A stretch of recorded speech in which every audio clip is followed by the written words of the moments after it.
Dear 11th standard students, I wish you very happy new year. This is the first class in this new year. I wish you God gives the great that is involvement in your studies and other things. Dear students, this is the time of economics. Now I am going to take a lesson 7, the Indian economy. So Indian economy, it is the basis of macroeconomy. I already told you, microeconomics study of a individual, that is microeconomics is study of individual, whereas macroeconomics is a whole, economy is a whole. That's why our lesson is Indian economy. In this lesson we are going to study the meaning of growth and development, features of Indian economy, infrastructure, social infrastructure, that is Indian economy, natural resources, economic infrastructure, and the contribution of Indian economic thinkers. ஓகேவா? Thinkers இவங்களெல்லாம் பற்றி இந்த லெசனில் நம்ம பார்க்க போகிறோம். Dear students, I already gave the introduction. That's I am straightly go to the question answer. That is part B. What is the meaning of economic growth? Economic க்ரோத்னா என்னப்பா? பொருளாதார வளர்ச்சின்னு தமிழ் அப்படியே சொல்லுவாங்க. That means material things. உங்கள் நாட்டில் எவ்வளோ பணம் இருக்குது, that is growth. Okay, development means how you are change your attitudes. It is called as a development. Okay va? So economic growth is usually measured in the national income. கையில் எவ்வளோ பணம் இருக்குன்னு economic growthல இருக்கு. Indicated by gross domesticated product, that is GDP. மட்டும் நீங்கள் எழுதுனீங்கன்னா போதும். That is economic growth naturally measured in national income, that is indicated by the gross domestic product, that is GDP. State any two features. ஏதாவது ரெண்டு features சொல்லுப்பா. Developed economy, நல்லா கவனிங்க. Developed எக்கானமினா நல்ல வளர்ச்சி அடைந்த நாடுகள், டெவலப்டு. அதுவே டெவலப்பிங் எக்கானமினா நம்ம நாடு போல், சரியா, நார்மலாக இருக்கக்கூடியவங்க. ஹை நேஷ்னல் இன்கம் இருக்கும். டெவலப்டு எக்கானமியில் எப்படி இருக்கும்? ஹை நேஷ்னல் இன்கம் இருக்கும், ஹை பெர் கேபிட்டா இன்கம் இருக்கும். அவங்களுடைய தனி மனித வருமானம் எப்படி இருக்கும்? ஹையாக இருக்கும். ரைட் அ ஷார்ட் நோட்டாக நேச்சுரல் ரிசோர்ஸஸ். நேச்சுரல் ரிசோர்ஸஸ்னால் என்ன? எனி ஸ்டாக் ஆர் ரிசர்வ், எந்த பொருளாக இருந்தாலும் சரி ரிசர்வ்ஸ்ன்னு சொல்கிறோம்ல, that can be drawn from the nature. நேச்சர்லேருந்து நம்ம எடுத்துக்கிட்டோம்னா it is called natural resources. அதெல்லாம் என்னென்னு பார்க்குறோம். இந்த major natural resources are land, forest, water, mineral and energy. So நீங்கள் இது மட்டும் டூ பாயிண்ட்ஸ் எழுதுனீங்கன்னா போதும். Point out any one features of Indian economy. Indian எக்கானமினா என்னப்பா? அது ஏதோ ஒரு ஃபீச்சர்ஸ் சொல்லுங்கள் அப்படிங்கிறாங்க. India has a mixed economy. Even we had studied in the 10th standard itself. Indian economy is a typical example of mixed economy because we are having both private and public. This means both private and public sector coexist and function smoothly. ரெண்டு ஒன்னோட ஒன்று தொடர்பு கொண்டு work பண்ணிட்டு இருக்கு இல்லையா? This is called mixed economy. ஓகேவா? This is called mixed economy. Capitalist எக்கானமினா ஒன்லி ப்ரைவேட் மட்டும்தான் அங்கே ஹையாக இருப்பாங்க. கவர்மெண்ட் இருக்கும், மிலிட்ரி அந்த மாதிரி ஆக்டிவிட்டீஸ் மட்டும் கவர்மெண்ட் பண்ணுவாங்க. இப்போ யூஎஸ்லாம் பார்த்தீங்க அப்படின்னா எல்லா ஆக்டிவிட்டீஸுமே ப்ரைவேட் தான்.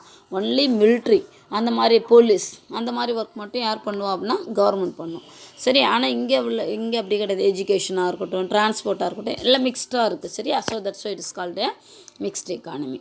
ஸோ டியர் ஸ்டூடெண்ட்ஸ், நெக்ஸ்ட் நீங்கள் பார்த்தீங்க அப்படின்னா give a meaning of non-renewable resources.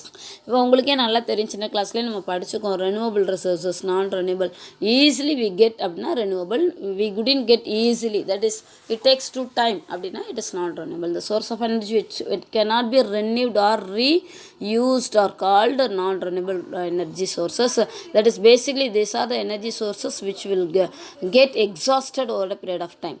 Okay, some of the example, that is coal, oil, gas. இதெல்லாம் நம்ம ஒன்ஸ் அதை நம்ம இது பண்ணி எக்ஸாஸ்ட் பண்ணிட்டோம், எரிச்சிட்டோம் அப்படின்னா இது ஃபார்ம் ஆகிறதுக்கு ரொம்ப நாள் ஆகும். அதுதான் சொல்கிறாங்க நான் ரெனியூவபிள் ரிசோர்ஸஸ். வேறு சன்லைட்டு இதெல்லாம் பார்த்திங்கன்னா இமிடியேட்டாக ரெனியூவபிள் ஆயிரும். So give the short note on Sen's choice of techniques. யாருப்பா அந்த சென் அப்படின்னா அமர்த்தியா சென் அப்படிங்கிறவர் ஒரு இந்தியன். அவர் வந்து நோபல் லாரேட், அவர் நோபல் ப்ரைஸ் வின்னர். எதுக்காக அவர் நோபல் ப்ரைஸ்னு? Welfare economics in underdeveloped countries. Underdeveloped countries வந்து மக்களை மேம்படுத்தணும்னா என்ன பண்ணணும்னு அவர் ஒரு புக் எழுதினார். அதுக்காக தான் அவர் he got the Nobel prize. So அவரோட சாய்ஸ் என்னென்னா சாய்ஸ் ஆஃப் டெக்னிக். அப்படின்னா உன்னோட கண்ட்ரி லேபர் இன்டென்சிவாக இருந்தால், தட் இஸ் மோர் லேபர் ஃபோர்ஸாக இருந்தால் நீங்கள் லேபர் டெக்னிக்கை யூஸ் பண்ணிங்கன்னா தான் முன்னேற முடியும். மற்ற நாடுகள்லாம் கேபிட்டல் டெக்னிக் யூஸ் பண்ணுறாங்கன்னு நம்ம போய் கேபிட்டல் வச்சுக்கிட்டு கேபிட்டல் யூஸ் பண்ணணும், பட் மோர் அதில் இருக்குது, அதை பற்றி தான் சொல்கிறாரு.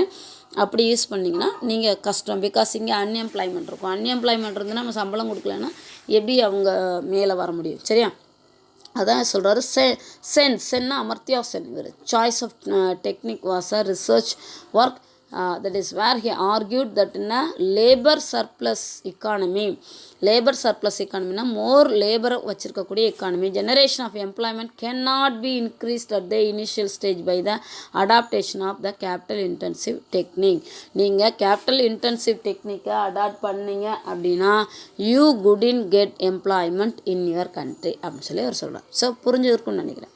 List out the reasons for low per capita income given by VKRV Rao. இந்த விகேஆர்வி ராவ் எப்படி சொல்கிறார், ஏன் லோ பெர் கேபிட்டா இன்கமாக இருக்குது கண்ட்ரிகளில் அப்படின்னு சொல்லி அவர் சில ரீசன் சொல்கிறாரு.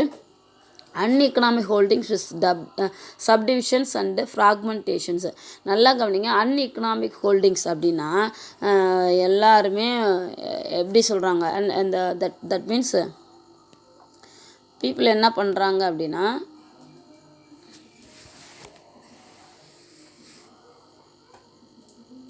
வெயிட்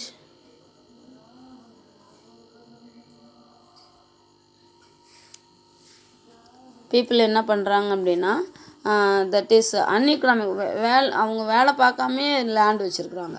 அப்புறம் சின்ன சின்ன குட்டி குட்டி சப்டிவிஷன்ஸாக இருக்குது அண்ட் ஃப்ராக்மெண்டேஷனாக இருக்குது. And then low levels of water availability for கிராப்ஸுக்கு தண்ணி இருக்குல்ல. எக்ஸஸ் பாப்புலேஷன், ஒரே குறிப்பிட்ட லேண்டில் பார்த்தீங்கன்னா ஓவர் பீப்புள் ஒர்க் பண்ணுறது due to the absence of large industrial sector, absence of capital, நல்ல மிஷினரிஸ் அந்த மாதிரி எல்லாம் போட்டு வேலை பார்க்குறது இங்கே ஆள் கிடையாது. Absence of autonomy in currency policy, that is autonomy அப்படின்னா செல்ஃப் ரூல் இங்கே கிடையாது. யாராவது சொல்லணும், தண்ணி பாய்ச்சினமா அப்பா சொல்லலை நான் தண்ணி பாய்ச்சலை அப்படிம்பாங்க, அந்த மாதிரி. So general monetary matters encouraging holding of gold. இங்கே இருக்கிற எக்கானமி எப்படி இருக்குது, கோல்டு வச்சு தான் இருக்குது ஒழிஞ்சு வேறு இதில் இல்லை அப்படின்னு சொல்லி இவரோட ஒரு திங்கிங். ஸோ இந்த கொஸ்டின்ஸ் எல்லாம் நீங்கள் என்ன பண்ணணும், இயர்லி 6 or 7 கொஸ்டின்ஸ் இருக்குது. இமீடியட்டாக படிச்சுட்டு நோட்ஸ் எழுதி நான் மார்க் பண்ணேன். இதில் வந்து எனி 3 பாயிண்ட்ஸ் எழுதினீங்கன்னா கூட போகிறோம். சரியா, மார்க் பண்ணிவிட்டு எனக்கு எழுதி ஒரு டெஸ்ட் எழுதி அனுப்புகிறீங்களா? பாய்.